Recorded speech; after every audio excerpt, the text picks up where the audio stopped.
Good morning.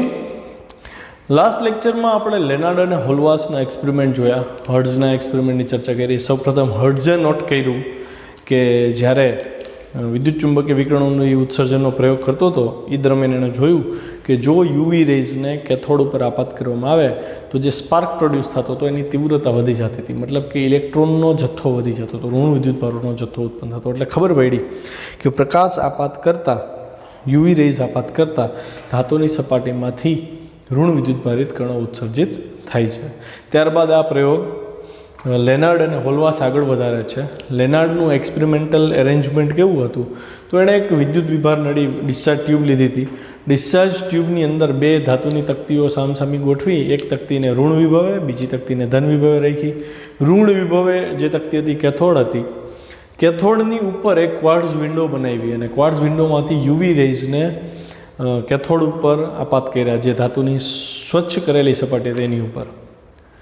તો એવું જોવા મળ્યું કે જો એ સર્કિટમાં એમીટર જોડ્યું હોય તો એમીટરમાં પ્રવાહ દર્શાવે છે, મતલબ કે ચોક્કસ આવૃત્તિવાળા યુવી રેઝ જ્યારે કેથોડ પર આપાત થયા ત્યારે કેથોડમાંથી ઋણ વિદ્યુતભારિત કણો ઉત્સર્જિત થયા અને એ કણો એનોડ પાસે જે કલેક્ટર હતો, જેને ધન વિભવે રાખ્યો હતો, એની તરફ એટ્રેક્ટ થયા અને એક પ્રવાહનું નિર્માણ થયું, જેને આપણે ફોટો ઇલેક્ટ્રિક પ્રવાહ નામ આપ્યું હતું. હવે અહીંયા એટલું ખ્યાલ આવ્યો કે ભાઈ કેથોડમાંથી કંઈક ઉત્સર્જિત થયું અને એ ઋણ વિદ્યુતભારિત કણો છે. ઋણ કેમ છે એનો વધારે ડિટેલ હોલવાસે આપી. હોલવાસનો એક્સપેરિમેન્ટ ઇલેક્ટ્રોસ્કોપવાળો હતો. એણે સૌ પહેલાં ઋણ વિદ્યુતભારિત ઝિંક પ્લેટ મૂકી અને એની ઉપર જ્યારે યુવી રેઝ આપાત થયા ત્યારે જે નીચેની બે ગોલ્ડન ફોઇલ હતી એ બે નજીક આવી, મતલબ કે એણે જોયું કે ઋણ વિદ્યુતભારિત ઝિંક પ્લેટનો વિદ્યુતભાર ઓછો થયો, એટલે કે ઋણ વિદ્યુતભાર એણે ગુમાવ્યો, એટલે ખબર પડી. બીજો એક્સપેરિમેન્ટ શું કર્યો? એણે ન્યુટ્રલ ઝિંક પ્લેટને ઇલેક્ટ્રોસ્કોપના રોડ સાથે કોન્ટેક્ટમાં લઈ આવતા જોયું એણે કે ભાઈ બે ફોઇલ અપાકર્ષણ પામતી નથી, પણ જેવું એની ઉપર ચોક્કસ આવૃત્તિવાળા યુવી રેઝ આપાત થયા કે તરત એ બે ફોઇલ દૂર ગઈ, મતલબ એટલી ખબર પડી કે ઝિંક પ્લેટે કંઈક ગુમાવ્યું વિદ્યુતભાર. પછી એણે શું કર્યું? પછી એણે ધન વિદ્યુતભારિત ઝિંક પ્લેટ મૂકી અને પાછું એણે જોયું કે ધન વિદ્યુતભારિત પ્લેટ મૂકીને ત્યારે ધન વિદ્યુતભાર સીધો રોડમાં દાખલ થાય એટલે બે ફોઇલ દૂર તો જવાની છે, પણ જેવા યુવી રેઝ આપાત કર્યા તો એ બે ફોઇલ વધારે દૂર ગઈ એટલે વધારે ધન વિદ્યુતભારિત બની. વધુ ધન વિદ્યુતભારિત તો જ બને જો ઉપરથી ઝિંક પ્લેટ ઋણ વિદ્યુતભાર ગુમાવતી હોય. એટલે એક તારણ મળ્યું કે ચોક્કસ ફોટો સંવેદી સપાટી ઉપર ચોક્કસ આવૃત્તિવાળો પ્રકાશ આપાત કરવામાં આવે તો એમાંથી ઋણ વિદ્યુતભારિત કણો ઉત્સર્જિત થાય છે, જે ફોટો ઇલેક્ટ્રિક અસરની તરફનું એક વધારાનું પગલું હતું. આજે એ ફોટો ઇલેક્ટ્રિક અસર કેટલી લાભદાયી છે તમે વિચારો. દર 10મા ઘરે ઉપર રૂફટોપ સિસ્ટમ હોય છે, જેમાં સોલર રૂફટોપ સિસ્ટમ મૂકી અને એમ સમજો ને 80થી 90% ઇલેક્ટ્રિસિટી લોકો પોતાની ઘરે જ પ્રોડ્યુસ કરતા થઈ ગયા છે, બરાબર. તો એ ફેસિલિટી અત્યારે આપણે જે મેળવીએ છીએ એની પાછળ કેટલા સાયન્ટિસ્ટોએ બલિદાન દીધા છે, બરાબર. હવે જો હોલવાસ અને લેનાર્ડનો જે એક્સપેરિમેન્ટ હતો એમાં એક વસ્તુ પર ભાર મૂકવામાં આવ્યો હતો કે હોલવાસે અને લેનાર્ડે પ્રકાશની અલગ અલગ તીવ્રતા માટે એક્સપેરિમેન્ટ કર્યો કે ભાઈ પ્રવાહ ઉપર શું અસર પડે, પછી ફ્રિકવન્સી ઉપર ચેન્જીસ કર્યા અને અભ્યાસ કર્યો, પછી જે પોટેન્શિયલ ડિફરન્સ આપ્યો હતો, મતલબ જે બેટરી જોડી હતી, વિદ્યુત સ્થિતિમાન જે આપ્યું હતું એની ઉપર ચેન્જીસ કર્યા અને જોયું કે ઇલેક્ટ્રિક પ્રવાહ, ફોટો ઇલેક્ટ્રિક પ્રવાહ ઉપર એની શું અસર થાય છે. તો એમાં એક વિધાન એવું આવતું હતું કે ચોક્કસ આવૃત્તિ કરતાં ઓછી આવૃત્તિવાળો પ્રકાશ જો આપાત થાય તો એમાંથી વિદ્યુત પ્રવાહનું નિર્માણ થતું નથી. તમને એક ઉદાહરણ આપું. માની લો કે આ કેથોડની પ્લેટ છે અને આપણે જ એક્સપેરિમેન્ટ કરી છીએ, તો આ કેથોડની પ્લેટ આને ચોક્કસ EMF જોડી દીધું છે આપણે. આ સામે એનોડ છે, માની લ્યો એનોડ અહીંયા જોડેલો છે, તો એનોડ પોઝિટિવ વિભવે હતો એટલે આપણે એને પોઝિટિવ રાખીએ. આ કેથોડ છે એને નેગેટિવ વિભવે રાખ્યું. હવે અહીંયા યુવી રેઝ આવ્યા, બરાબર. તો આપણે એવું કહીએ કે ભાઈ ચલો એક્સ ફ્રિકવન્સી આપણે આપી, તો મેં એવું જોયું કે એક્સ ફ્રિકવન્સીએ અહીંથી ઇલેક્ટ્રોન આ તરફ ગતિ કરે છે, મતલબ કે અહીંયા પ્રવાહ પસાર થયો, સોય છે એણે ડિફ્લેક્શન આપ્યું. અચ્છા, પછી આપણે જોઈએ કે ભાઈ ચલો એક્સ મિનિમમ મને એવું મળ્યું કે એક્સ મિનિમમ ફ્રિકવન્સી મેં આપી જ્યારે આપાત પ્રકાશ જે છે એની એક્સ મિનિમમ ફ્રિકવન્સી થઈ ત્યારેય મને પ્રવાહ મળ્યો. પણ જો ફ્રિકવન્સી અગર frequency less than X minimum થાય છે તો હવે પ્રવાહ મળતો બંધ થઈ જાય છે. સમજ પડે છે હું શું કહું છું? મતલબ માની લો કે હું કોઈ પણ એક રેન્ડમ ફ્રિકવન્સી લઈ લઉં, પારજાંબલી કિરણોને એવું ચોખ્ખટ નથી કરતો, પણ માની લો હું એમ કહું કે મેં આપણે 4000 એંગસ્ટ્રોમ છે તો આપણને ખબર છે જાંબલી રંગ માટેની તરંગ લંબાઈ છે, બરાબર. તો મને આના ઉપરથી એફ બરાબર શું મળે? તો કે ભાઈ સી બરાબર એફ લેમડા થાય ને, તો મને આના ઉપરથી એફ મળી જાય ને. ફ્રિકવન્સી હું ગોતી શકું એટલે હું શું કરું? સીના છેદમાં લેમડા મૂકી દઉં. તો સી શું થાય? તો કે 3 × 10⁸ અને છેદમાં લેમડા કેટલો છે? 4000. હવે આપણે જો યુવી રેઝની વાત કરીએ તો યુવી રેઝની વેવલેન્થ આના કરતાં ઓછી હોય, પાર જાંબલી છે જાંબલીથી ઓછી હોય એવા. તો હું ધારો કે 3000 એંગસ્ટ્રોમ લઉં તો લેમડા હું 3000 એંગસ્ટ્રોમ કરું છું. જોજો ધ્યાનથી. ફ્રિકવન્સી શું મળે ને એની ચર્ચા છે. તો ફ્રિકવન્સી મને મળી 3 × 10⁸ આવડ્યા, અને અહીંયા 3 ગુણ્યા આ 10⁻³ ને 10⁻10 એટલે 10⁻7 થઈ. 3 ઉડી ગયા એટલે મને 10⁻15 હર્ટ્ઝ ફ્રિકવન્સી મળી. એટલે આ યુવી રેઝ થયો. ઓકે. તો હું એવું કહું છું કે ભાઈ ચાલો અહીંયા એવી ધાતુ છે કે જે 10⁻15 હર્ટ્ઝની ફ્રિકવન્સીવાળો પ્રકાશ આપાત કરીએ ત્યારે ઇલેક્ટ્રોન આપે છે. આગળ કંઈક આંકડાકીય વિગતે આપણે લઈ, ધારો કે 1 છે, 1 × 10⁻15 હર્ટ્ઝ ફ્રિકવન્સીવાળો અલ્ટ્રાવાયોલેટ પ્રકાશ આપાત થયો ત્યારે ઇલેક્ટ્રોન ઉત્સર્જિત થયા. પણ ઓબ્ઝર્વ કરતાં એવી ખબર પડી કે જો હું અહીંયા 1.9 કરી નાખું અને હવે માની લો કે મેં ચેક કર્યું કે પ્રવાહ મળે છે કે નહીં, તો જોવા એવું મળ્યું કે પ્રવાહ મળતો નથી. પછી આપણે ચેક કર્યું કે ચલો 0.95 કરીએ તો ફરીથી જોવા મળ્યું કે પ્રવાહ મળતો નથી. મતલબ એક વસ્તુ ક્લિયર થઈ કે એક મને મિનિમમ ફ્રિકવન્સી એવી મળી કે મિનિમમ 1 × 10⁻15 હર્ટ્ઝ ફ્રિકવન્સી આપીશ તો જ પ્રવાહ મળે છે. આનાથી ઓછી ફ્રિકવન્સી વાળો પ્રકાશ જો કેથોડ ઉપર આપાત કરવામાં આવે તો મને પ્રવાહ મળતો નથી, ફોટો ઇલેક્ટ્રિક પ્રવાહનું નિર્માણ થતું નથી. અચ્છા, આનાથી વધુ ફ્રિકવન્સીવાળો પ્રકાશ આપાત કર્યો તો પાછો પ્રવાહ મળે છે. તો એનો મતલબ એવો થયો ને કે હું કઈ ફ્રિકવન્સી લઈ શકું? તો કે હું એવી ફ્રિકવન્સી લઈ શકું જ્યાં એફની value greater than or equal to શું હોય? એફ મિનિમમ હોય. આપણી ટેક્સ્ટબુકમાં એફની બદલે એને ન્યૂથી દર્શાવે છે, તો હું આવું લખી શકું new greater than equal to new minimum હોય. તો ન્યૂ મિનિમમનો મતલબ શું છોકરાઓ? એફ મિનિમમનો મતલબ શું? એવી લઘુત્તમ આવૃત્તિ કે જે ઇલેક્ટ્રોનનું ઉત્સર્જન કરી શકે છે. સમજાણું? એનાથી ઓછી આવૃત્તિ છે એ ઇલેક્ટ્રોનને ઉત્સર્જિત કરી શકતી નથી. તો જે આવૃત્તિ, જે લઘુત્તમ આવૃત્તિ ઇલેક્ટ્રોનનું ઉત્સર્જન કરાવી શકે એ આવૃત્તિને એની થ્રેશોલ્ડ આવૃત્તિ કહેવાય. હાસ્યામાં લખવું હોય તો લખી નાખજો. નવું શીખા છીએ આપણે આજે. ટેક્સ્ટબુકમાં એક લાઇનમાં સમજાવી દીધી થ્રેશોલ્ડ આવૃત્તિ, અને એને હજી આવતા વાર લાગશે, પણ આની જરૂર બહુ પડે છે એટલે આપણે સમજીએ. થ્રેશોલ્ડ આવૃત્તિનો ટેક્સ્ટબુકનો સિમ્બોલ છે μ0, ઘણીવાર F0થી પણ દર્શાવાય છે. તો હું એવું કહીશ કે થ્રેશોલ્ડ આવૃત્તિ એટલે એવી લઘુત્તમ આવૃત્તિ વાળો પ્રકાશ કે જે ધાતુની સપાટી પરથી ઇલેક્ટ્રોનને મુક્ત કરાવી શકે. ખબર પડી?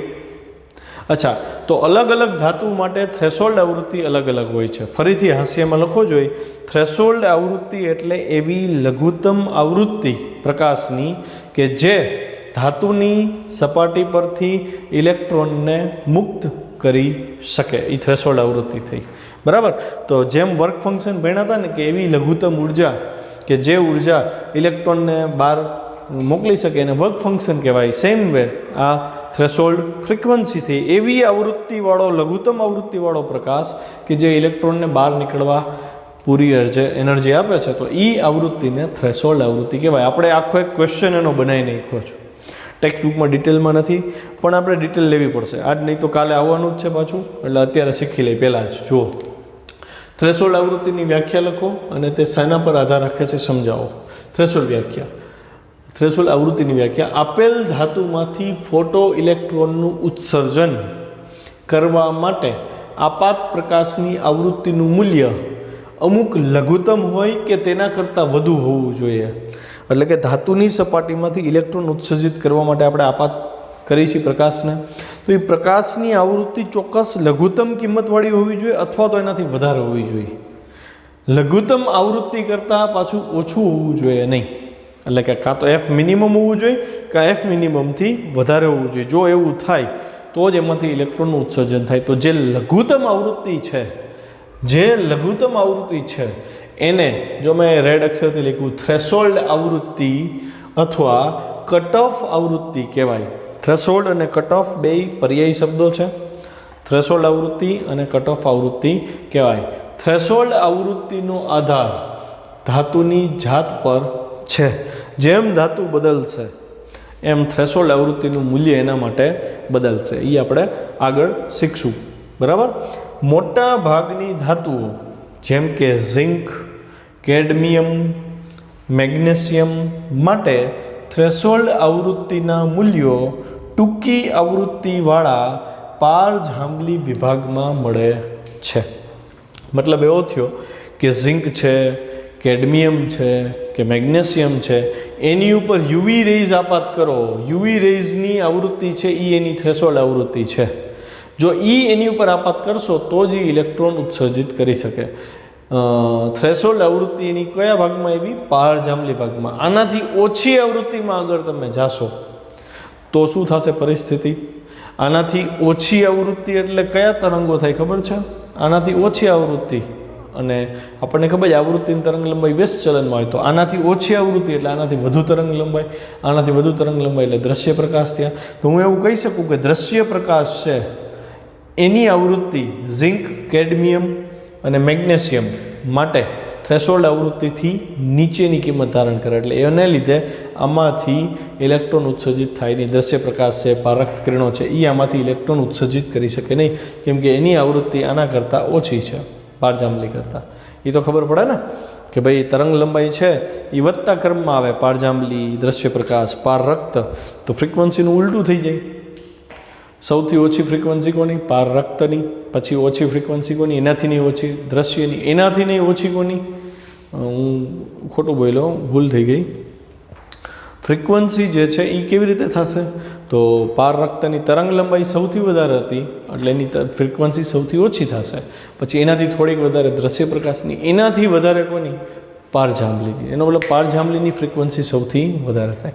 અચ્છા, કેટલીક આલ્કલી ધાતુ આપી છે જેમ કે લિથિયમ, પોટેશિયમ, સીઝિયમ, સોડિયમ અને રૂબિડિયમ. આ ધાતુઓ એવી છે કે જેને દ્રશ્ય વિભાગના પ્રકાશ આપાત કરવામાં આવે તો એની આવૃત્તિ થ્રેશોલ્ડ આવૃત્તિ છે. મતલબ દ્રશ્ય વિભાગ આ પાંચેય ધાતુ, આલ્કલી ધાતુ ઉપરથી ઇલેક્ટ્રોનનું ઉત્સર્જન કરાવી શકે છે. અચ્છા, હવે વિચારો, આપણને ખબર છે દ્રશ્ય વિભાગ કરતાં પારજાંબલી વિભાગ છે એની ફ્રિકવન્સી વધારે હોય. બરાબર. તો એનો મતલબ એવો થયો કે આ પાંચેય ધાતુ ઉપર પારજાંબલી કિરણો આપાત કરો તોય એમાંથી ઇલેક્ટ્રોનનું ઉત્સર્જન થશે. બરાબર. પણ જો પારરક્ત કિરણો દાખલ કરો તો પારરક્ત કિરણોની ફ્રિકવન્સી એના કરતાં ઓછી થઈ જાય. એટલે કે આની થ્રેશોલ્ડ આવૃત્તિ દ્રશ્ય વિભાગમાં છે, એનાથી ઓછી આવૃત્તિ પારરક્તને છે. એટલે પારરક્ત કિરણો આમાંથી ઇલેક્ટ્રોનનું ઉત્સર્જન કરી શકતા નથી. તો એનો મતલબ આ જે છે આની થ્રેશોલ્ડ આવૃત્તિ ભલે દ્રશ્ય વિભાગમાં રહી પણ આ પારજાંબલી વિકિરણોમાં ઇલેક્ટ્રોનનું ઉત્સર્જન કરી શકે છે. જ્યારે અહીંયા તો કે આનું થ્રેશોલ્ડ આવૃત્તિ જ પારજાંબલીમાં છે. એટલે પારજાંબલીથી વધુ આવૃત્તિવાળા જેટલા તરંગ હશે એ આમાંથી ઇલેક્ટ્રોનનું ઉત્સર્જન કરી શકશે, પણ પારજાંબલીથી ઓછી આવૃત્તિવાળા તરંગો છે એ ઇલેક્ટ્રોનનું ઉત્સર્જન કરતા નથી. અને આ એક ક્વેશ્ચન એવો છે, આના ઉપરથી એમસીક્યુ સારા એવા બને છે. તો હું એવું ઈચ્છું છું કે તમે આ મુદ્દાને જે મેં થ્રેશોલ્ડ આવૃત્તિ સમજાવી ધાતુઓ માટે એને તમે 2-3 વાર જુઓ, સાંભળો. 2-3 વાર સાંભળશો ને એટલે કોન્સેપ્ટ ક્લિયર થઈ જશે. લખીને કરવા કરતાં 2-3 વાર સાંભળવું ઇઝી પડશે. ક્વેશ્ચન 10, ફોટો ઇલેક્ટ્રિક અસરનો અભ્યાસ કરવા માટેની પ્રાયોગિક ગોઠવણીની રૂપરેખા આપો. લેનાર્ડે જે એક્સપેરિમેન્ટ કર્યો હતો એનું આધુનિક સ્વરૂપ. બરાબર. લેનાર્ડે કીધું હતું કે આવૃત્તિ બદલે, તીવ્રતા બદલે, વોલ્ટેજ બદલે, બધી વખતે ફોટો ઇલેક્ટ્રિક પ્રવાહમાં શું ફરક પડે એનો અભ્યાસ એણે કર્યો હતો. તો આપણે એ જ ક્વેશ્ચન છે, મોટાભાગનો આન્સર સેમ છે, પણ વર્ણન છે ને થોડુંક વધારે ડિટેલવાળું છે અને ટેક્સ્ટબુકના શબ્દ સહવર્ણન છે. એટલે તમારાને સરસ તૈયાર કરવાનું થશે, આગળ જતાં બહુ કામ આવશે. પહેલાં એરેન્જમેન્ટ સમજી લો. આ ડિસ્ચાર્જ ટ્યુબ કહેવાય, જે નિર્વાત નળી કે ને અંદર વાતાવરણ ન હોય, શૂન્યાવકાશ હોય, એ ટાઈપની નળી છે. અહીંયા એક વિન્ડો બનાવેલી છે જે સીધી કેથોડની સામે આવે એવી રીતે ગોઠવી છે. અહીંયા એક વિન્ડો બનાવેલી છે જ્યાંથી યુવી રેઝ દાખલ થાય, અહીં ક્વાર્ટ્ઝ વિન્ડો કહેવાય. અને આ આપણા માટે એનોડ છે, બરાબર છે. પછી સર્કિટ જુઓ ને તો અહીંયા કમ્યુટેટર મૂકેલું છે. કમ્યુટેટર એટલે એને તમે 2A કી પણ કહી શકો. મતલબ એવી કી હોય કે આને તમે ફેરવીને ગમે ત્યારે એનોડને નેગેટિવ અને કેથોડને પોઝિટિવ બનાવી શકો, અથવા કેથોડને નેગેટિવ અને એનોડને પોઝિટિવ બનાવી શકો. મતલબ કમ્યુટેટર એવી કી છે જેને રોટેટ કરાવવાથી તમે કોઈ એકને ધન એકને ઋણ, અથવા એકને ઋણ અને એકને ધન, એટલે કે તમે એની ધ્રુવીયતા બદલી શકો. ખ્યાલ આવ્યો? પછી કમ્યુટેટર સાથે અહીંયા એક માઇક્રો એમ્પિયર ના ક્રમનું એમીટર જોડેલું છે, અહીંયા વોલ્ટમીટર જોડેલું છે, એક રિયોસ્ટેટ છે અને રિયોસ્ટેટ સાથે એક બેટરી જોડેલી છે. તમે જો બેટરીનો અહીંયા ધન ધ્રુવ છે, નેગેટિવ ધ્રુવ છે. તો અહીંયા કમ્યુટેટર્સ જે કી છે એ એવી રીતે રોટેટ કરશે અને એ રોટેટ થયા પછી નક્કી થશે કે ક્યારે એ ઋણ છે, ક્યારે એ ધન છે. એ કમ્યુટેટર કીને આપણે કઈ રીતે રોટેટ કરાવીએ એની ઉપર ડિપેન્ડ કરે છે, બરાબર. એ મુદ્દાને આગળ જોશું. પહેલાં જુઓ આગળ, પહેલો મુદ્દો, શૂન્યાવકાશિત કાચની નળી અંદર એક ધાતુની પ્લેટ છે, બીજી ધાતુની પ્લેટ છે, બે એક કેથોડ છે, સીથી દર્શાવ્યું, એક એનોડ છે. એનોડને કલેક્ટર કહેવાય છે, જ્યારે કેથોડ છે એને ઉત્સર્જક આપણે કહી શકીએ. પારદર્શક ક્વાર્ટ્ઝની બારીને કાચની ટ્યુબ પર લગાડવામાં આવે છે, તેમાંથી યુવી રેઝ સી ઉપર દાખલ થાય છે. એટલે પહેલાં તો ડાયાગ્રામ જ સમજાવ્યો છે.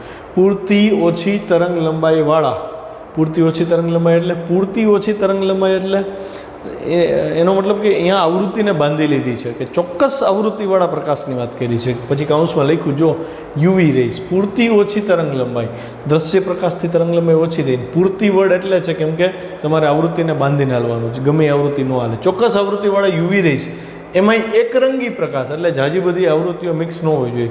નહીતર શું થાય કે માની લો કે ઝાઝા બધા કલર્સ એની અંદર હોય તો કયો કલર કેટલા ઇલેક્ટ્રોનનું ઉત્સર્જન કરી શકે એ આપણે જજમેન્ટ ક્લિયર ન આપી શકીએ. ઓલો તો એક જ પ્રકાશ હોય, એક જ રંગ હોય, એક જ ચોક્કસ તરંગ લંબાઈ હોય, એક જ ફ્રિકવન્સી હોય, તો એ ફ્રિકવન્સીને અનુરૂપ કેટલો પ્રવાહ મળ્યો ને એ આપણને ખબર પડે. એટલે એકરંગી પ્રકાશ બારીને વિન્ડો ડબલ્યુમાંથી સી ઉપર આપાત કરવામાં આવે છે અને એને લીધે સીમાંથી ઇલેક્ટ્રોનનું ઉત્સર્જન થાય છે. અને આપણે આગળ ચર્ચા કરીએ એમ લેનાર્ડના એક્સપેરિમેન્ટમાં કે આ ઇલેક્ટ્રોન એનોડ ઉપર આની સાપેક્ષે ધન વિભવ હોય તો ઇલેક્ટ્રોનને એની તરફ એટ્રેક્શન થાય. હવે આપણને એમ થાય ધન વિભવ, પણ આની સાપેક્ષે કેટલું ધન વિભવ? માની લ્યો મેં 1 વોલ્ટ આપ્યું તો આપણને એવું જોવા મળે કે ભાઈ 1 વોલ્ટ આપ્યું, હું રેન્ડમ આંકડા બોલું છું, ઉદાહરણ સમજાય એટલા માટે કે 1 વોલ્ટ આપ્યું, બે વચ્ચે વોલ્ટેજ ડિફરન્સ, અને એ 100 ઇલેક્ટ્રોન ઉત્સર્જિત થયા હતા. કેટલા? 100 ઇલેક્ટ્રોન. તો 1 વોલ્ટેજ આપ્યો બે વચ્ચે, ત્યારે 100માંથી એવું બને કે 20 ઇલેક્ટ્રોન જ અહીં સુધી પહોંચ્યા. કેમ કે 1 વોલ્ટને લીધે ઇલેક્ટ્રોનને જે એનર્જી મળી બની શકે કે એટલી બધી ન હોય કે અહીંનો ઇલેક્ટ્રોન અહીંયા સુધી પહોંચી શકે. મતલબ બધા ઇલેક્ટ્રોન સામે નહીં પહોંચે. એટલે આપણે શું જોઈએ કે ભાઈ ચલો વોલ્ટેજ વધારો, અહીંયા બેટરીના વોલ્ટેજ 2 કરી દીધા, 2 વોલ્ટ કર્યા, તો આપણને જોવા મળ્યું કે 100 ઇલેક્ટ્રોનમાંથી પહેલાં કરતાં થોડાક ઇલેક્ટ્રોન જાજા, ધારો કે 30 પહોંચ્યા, પહેલાં 20 પહોંચ્યા હતા, હવે 30 પહોંચ્યા. કેમ? તો કે વોલ્ટેજ બે વચ્ચે વધારી દીધા ને. ફરીથી લેનાર્ડે એક્સપેરિમેન્ટમાં જોયું છે, ફરીથી અહીં વોલ્ટેજ વધાર્યો તો એવું જોવા મળ્યું કે વળી ઇલેક્ટ્રોન અહીંયા જે પહોંચતા હતા એની સંખ્યા વધી ગઈ, ધારો કે 40 થઈ. તો એનો મતલબ એવો થયો કે જેમ જેમ અહીંયા વોલ્ટેજ વધતા જશે એમ અહીંયા 100માંથી અહીંયા પહોંચવાવાળા ઇલેક્ટ્રોનની સંખ્યા ટકાવારી વધતી જશે. અચ્છા, તો એક વોલ્ટેજ એવા મળશે ને કે એ વોલ્ટેજે તમે એવું કહેશો કે 100 ઇલેક્ટ્રોન સામે પહોંચી ગયા. અચ્છા, 100 ઇલેક્ટ્રોન સામે પહોંચી ગયા. સમજો, હવે હું વોલ્ટેજ વધારું તો શું થાય? તો હવે અહીંયા હતા જ 100 ઇલેક્ટ્રોન, તો અહીંયા વોલ્ટેજ એનાથી વધશે તો 100 જ ઇલેક્ટ્રોન પહોંચશે.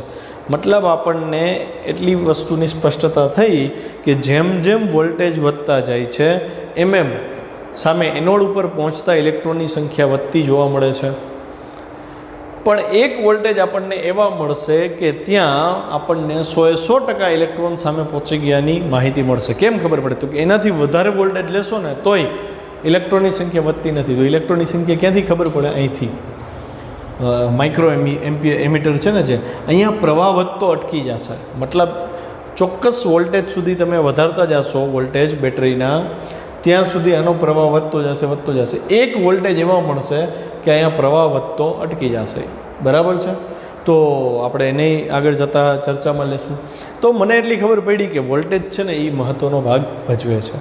બરાબર. હવે આપણે આગળ વધીએ. થિયરીની બહાર નીકળી ગયા હતા, વચ્ચે સરસ વાત કરવાનું મન થયું તો કહી દીધી.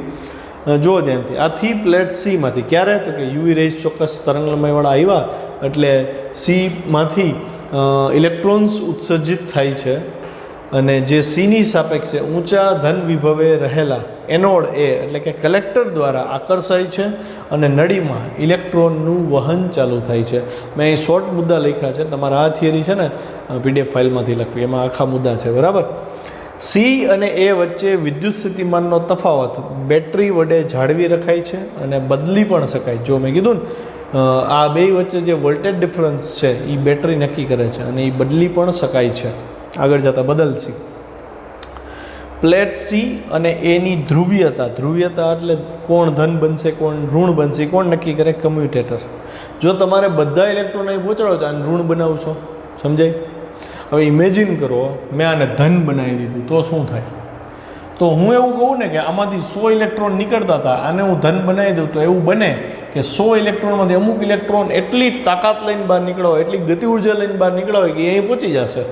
મતલબ 100માંથી 10-20 નહીં પણ 1 કે 2 ઇલેક્ટ્રોન તો શક્તિશાળી નીકળ્યા કે જે અહીં પહોંચી ગયા. સમજાય છે? મતલબ એવો થયો કે અહીંયા ધન રાખવું તોય મને પ્રવાહ મળવાની સંભાવના તો રહે જ છે. અચ્છા, ધન વોલ્ટેજ રાખ્યા, હવે તમે ધનમાં વધારતા જાઓ છો. બરાબર છે? આ બેનો જે ડિફરન્સ હતો 1 વોલ્ટ હતો, મતલબ આ 1 વોલ્ટ હતો, આ 0 વોલ્ટ હતો, પછી આ 2 વોલ્ટ કર્યા, 0 વોલ્ટ કર્યા હતા. એની બદલે હવે હું આને શું કરું છું? આને ઋણ બનાવતો જાઉં છું. મતલબ આને મેં ઋણ બનાવ્યા તો શું થશે? તો -1 વોલ્ટ કર્યા, -2 વોલ્ટ કર્યા, -3 વોલ્ટ કર્યા, તો મને 1 વોલ્ટ એવો મળશે કે અહીંથી ઇલેક્ટ્રોન કોઈ અહીંયા પહોંચી જ નહીં શકે. કેમ? તો કે આ ઇલેક્ટ્રોન નેગેટિવ છે ને આને આપણે નેગેટિવ બનાવ્યો તો બે વચ્ચે અપાકર્ષણ થશે. તો જે વોલ્ટેજ 100માંથી એકેય ઇલેક્ટ્રોન અહીંયા પહોંચી શકતા નથી એવા વોલ્ટેજને થ્રેશોલ્ડ વોલ્ટેજ કહેવાય. કેવા વોલ્ટેજ કહેવાય? Threshold voltage. ફરીથી સાંભળજો, જો હું એને કમ્યુટેટરની મદદથી, આની મદદથી ઋણ બનાવી દઉં, બેટરીના ઋણ છેડા એને કોન્ટેક્ટમાં લઈ આવી દઉં તો એ પોતે ઋણ બનશે. એ ઋણ બને ત્યારે હજી 1, 2, 3, 4 ઇલેક્ટ્રોન એવા હશે જે અહીંયા જવા સક્ષમ છે. પણ પાછું મેં ઋણ વિદ્યુત વિભવ વધાર્યો આનો, -1 વોલ્ટ હતું, ધારો કે -2 વોલ્ટ કર્યું તો હજી એકાદો ઇલેક્ટ્રોન પહોંચ્યો, વળી મેં -3 વોલ્ટ કર્યા તો ધારો કે -3 વોલ્ટ એવા મળ્યા કે અહીંથી કોઈ ઇલેક્ટ્રોન હવે અહીં પહોંચી જ નથી. તો કેમ? તો કે આનું ઇલેક્ટ્રોન એરેનું અપાકર્ષણ પ્રબળ થઈ ગયું. તો હવે આમાંથી વહેતો પ્રવાહ શું થઈ ગયો? બંધ થઈ ગયો. એટલે અહીંયા પ્રવાહ દર્શાવશે નહીં. તો જે ઋણ વોલ્ટેજે, જે એના ઋણ વોલ્ટેજે પ્રવાહ વહેતો બંધ થાય એ વોલ્ટેજને થ્રેશોલ્ડ વોલ્ટેજ કહે છે. બરાબર. જે કન્ફ્યુઝન થાય છે દર વખતે સ્ટુડન્ટ્સને એ શું થાય? તો કે થ્રેશોલ્ડ વોલ્ટેજ અને થ્રેશોલ્ડ ફ્રીક્વન્સીમાં. થ્રેશોલ્ડ ફ્રીક્વન્સી ફરીથી યાદ કરાવી કે આપાત થતા પ્રકાશની લઘુત્તમ આવૃત્તિ કે જે ઇલેક્ટ્રોનને ઉત્સર્જિત કરી શકે એને થ્રેશોલ્ડ આવૃત્તિ કહેવાય. અને ઋણ વિભવે એનું એવું ઋણ વિભવ કે જ્યાં ઇલેક્ટ્રોન સામે પસાર થઈ શકતા નથી, પ્રવાહ 0 થાય છે, એવું ઋણ વિભવવાળા જે વોલ્ટેજ છે એને કહેવાય થ્રેશોલ્ડ વોલ્ટેજ. ખ્યાલ આવી ગયો? જો પાછા મૂળ મુદ્દા ઉપર આવીએ. પ્લેટ સી અને એની ધ્રુવીયતા કમ્યુટેટર દ્વારા ઉલટાવી શકાય. સી અને એ વચ્ચે વિદ્યુત સ્થિતિમાનનો તફાવત વોલ્ટમીટર વડે માપી શકાય. વોલ્ટમીટર વડે આ બે વચ્ચે તફાવત શું છે વોલ્ટેજનો એ માપી શકાય. અને પરિપથમાં મળતો ફોટો ઇલેક્ટ્રિક પ્રવાહ માઇક્રો એમીટર વડે માપી શકાય, જે માઇક્રો એમ્પિયરના ક્રમનો હોય. પ્લેટ સી સાપેક્ષે પ્લેટ એ પરના વિદ્યુત સ્થિતિમાનમાં ફેરફાર કરીને તમે ફોટો ઇલેક્ટ્રિક પ્રવાહમાં શું ફેરફાર થાય એનો અભ્યાસ કરી શકો છો. લેનાર્ડે જે એક્સપેરિમેન્ટ કર્યો તો એણે શું કર્યું? તો કે પહેલી વસ્તુ એણે આ વોલ્ટેજને ચેન્જ કર્યા, મતલબ સી અને એનો ફેરફાર કર્યા વોલ્ટેજને. આને અચળ વોલ્ટેજ ઉપર રાખ્યા. કાં આના કરતાં એના વોલ્ટેજ ઊંચા લઈ ગયો, ધીમે ધીમે વધારતો ગયો, કાં એને નીચે લઈ આવ્યો. જો ઊંચા લઈ જાય તો આ ધન બને, જો નીચે લઈ જાય તો એ પ્લેટ ઋણ બને. એટલે કે વિદ્યુત સ્થિતિમાનમાં ફેરફાર કર્યા, સી સાપેક્ષ એના સ્થિતિમાનમાં ફેરફાર કર્યા અને ફોટો ઇલેક્ટ્રિક પ્રવાહમાં શું ફેરફાર થાય એનું રીડિંગ લીધું, નોટ કર્યું. કે હા ફેરફાર થાય છે. શું ફેરફાર જોયો ફરીથી એકવાર ચર્ચા કરી, બરાબર, મુદ્દાની બહાર જાય છે, પણ એણે શું ઓબ્ઝર્વ કર્યું તો કે જેમ જેમ આના ધન વોલ્ટેજ વધતા જાય છે એમ ફોટો ઇલેક્ટ્રિક પ્રવાહનું મૂલ્ય વધવા માંડ્યું. એક ચોક્કસ વોલ્ટેજ એવા મળ્યા કે પ્રવાહ મેક્સિમમ થઈ ગયો, પછી વોલ્ટેજ વધારતા હતા છતાંય પ્રવાહ વધતો નહોતો, એટલે સેચ્યુરેશન આવ્યું, પ્રવાહ સેચ્યુરેટ થયો, સંતૃપ્ત ફોટો ઇલેક્ટ્રિક પ્રવાહ મળ્યો. હવે તો કે હવે વોલ્ટેજ ઘટાડીને પાછા 0 કરી નાખ્યા, હવે એને ઋણ વોલ્ટેજમાં લઈ ગયા સી સાપેક્ષે. તો ઋણ વોલ્ટેજ કરતાં જોવા મળ્યું કે પ્રવાહ બહુ ઘટી ગયો, મતલબ કે અહીંયા પહોંચતા ઇલેક્ટ્રોન બહુ ઘટી ગયા, કેમ કે આ નેગેટિવ છે તો ઇલેક્ટ્રોનને અપાકર્ષણ થાય. વળી વોલ્ટેજ ઘટાડતા ગયા, એક વોલ્ટેજ એવા મળ્યા કે અહીંયા પ્રવાહ 0 થઈ ગયો. જે વોલ્ટેજે, જે એનોડના ઋણ વોલ્ટેજે પ્રવાહ 0 થાય એ ઋણ વોલ્ટેજને થ્રેશોલ્ડ વોલ્ટેજ કહે છે. આ ઉપરાંત પ્લેટ માટે વપરાયેલ દ્રવ્યને બદલીને પણ ઉત્સર્જાતા ફોટો ઇલેક્ટ્રિક પ્રવાહમાં થતા ફેરફારનો અભ્યાસ કરી શકાય. પછી એણે શું કર્યું તો કે અહીંયા માની લો કે ઝિંક યુઝ કરી, પછી એણે એમ થયું ચલો હું કેડમિયમ યુઝ કરું, મેગ્નેશિયમ યુઝ કરું, બરાબર છે, આલ્કલી ધાતુઓ યુઝ કરી, પોટેશિયમ યુઝ કર્યું, સોડિયમ યુઝ કર્યું. તો એણે અહીંયા ધાતુઓ બદલીને ચેક કર્યું કે પ્રવાહમાં શું ફરક પડે છે. એટલે ખબર પડે ને કે ભાઈ ધાતુઓ બદલે તો શું ઉત્સર્જાતો ઇલેક્ટ્રોન છે એમાં કંઈ ફરક પડ્યો, પ્રવાહમાં શું ફરક પડ્યો, ખ્યાલ આવ્યો. પછી હજી ફેરફાર કરે, જો કેથોડ સીની સાપેક્ષે પ્લેટ એને ઈચ્છિત ધન કે ઋણ સ્થિતિમાં ને રાખી શકે. આ વાત ઘડી આવે, જો કે એની વિદ્યુત વિભવ છે એ સીની સાપેક્ષે કાં તમે ધન રાખો કાં તમે ઋણ રાખો અને અભ્યાસ કરો. પછી તો કે પ્લેટ સી પર આપાત પ્રકાશની તીવ્રતા અને આવૃત્તિ બદલીને ફોટો ઇલેક્ટ્રિક પ્રવાહમાં ફેરફાર કરી શકાય. તમે આની આવૃત્તિમાં ફેરફાર કરો કાં તો આની તીવ્રતામાં ફેરફાર કરો તો તમને ફોટો ઇલેક્ટ્રિક પ્રવાહમાં શું ફેરફાર જોવા મળે એનો અભ્યાસ થઈ શકે.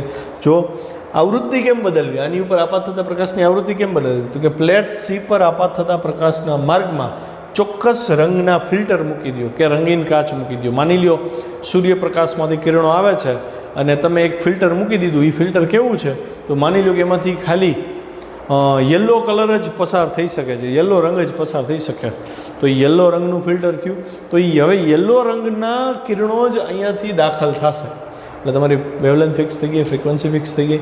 મતલબ પછી તમે ધારો કે રેડ કલરનું ફિલ્ટર મૂકી દીધું તો એ રેડને જ પસાર થવા દેશે. તો અલગ અલગ ફિલ્ટર આવે, ફિલ્ટરની મદદથી તમે આપાત થતા પ્રકાશની આવૃત્તિ બદલી શકો અને આવૃત્તિ અલગ અલગ યલોની, રેડની, ઓરેન્જની આવૃત્તિ બદલવાની સાથે ફોટો ઇલેક્ટ્રિક પ્રવાહમાં શું ફેરફાર આવ્યો એનું ઓબ્ઝર્વેશન થયું.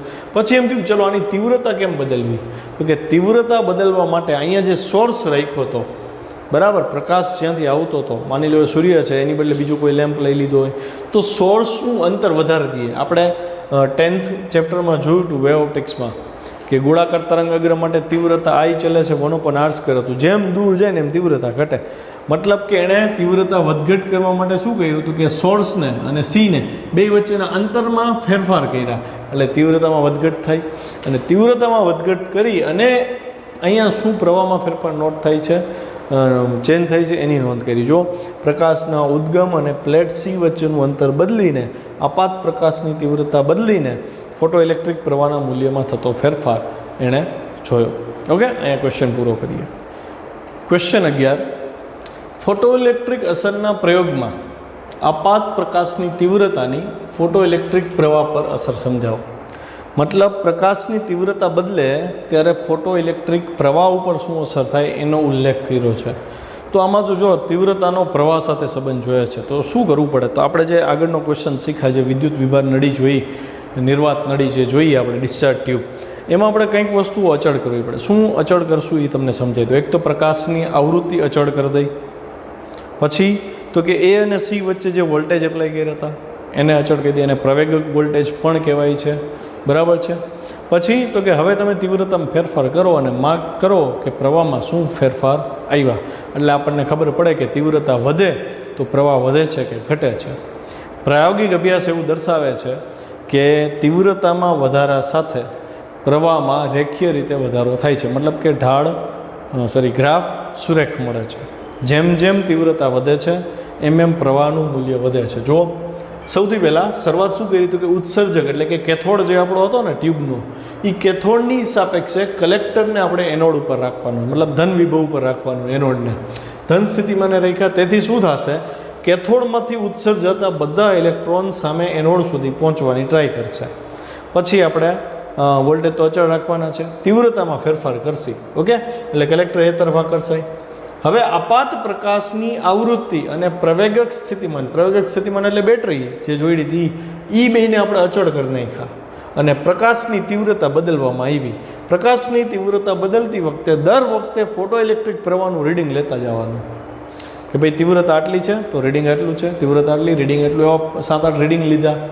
પછી ગ્રાફ દોરવાનો રહ્યો તો એ ગ્રાફ જે મળ્યો ને આવો મળ્યો. જો તીવ્રતા ધીમે ધીમે વધારવામાં આવી તો સામે ઇલેક્ટ્રિક પ્રવાહમાં પણ વધારો આવ્યો ને ગ્રાફ સુરેખ મળ્યો. એટલે આટલી ખબર પડે આપણને કે પ્રવાહ ચલે છે, તીવ્રતા. આ કયો પ્રવાહ છે? ફોટો ઇલેક્ટ્રિક પ્રવાહ છે. એક કન્ફ્યુઝન અહીંયા શું રહે ખબર? પ્રવાહનો સિમ્બોલ એ આઈ છે ને તીવ્રતાનો સિમ્બોલ એ આઈ છે, એટલે હું સિમ્બોલમાં નથી પડતો અત્યારે, પછી આગળ આવે ત્યારે જોયું જશે. તો ફોટો ઇલેક્ટ્રિક પ્રવાહ ચલે છે તીવ્રતા. પણ છોકરા ફોટો ઇલેક્ટ્રિક પ્રવાહ કેટલો હોય?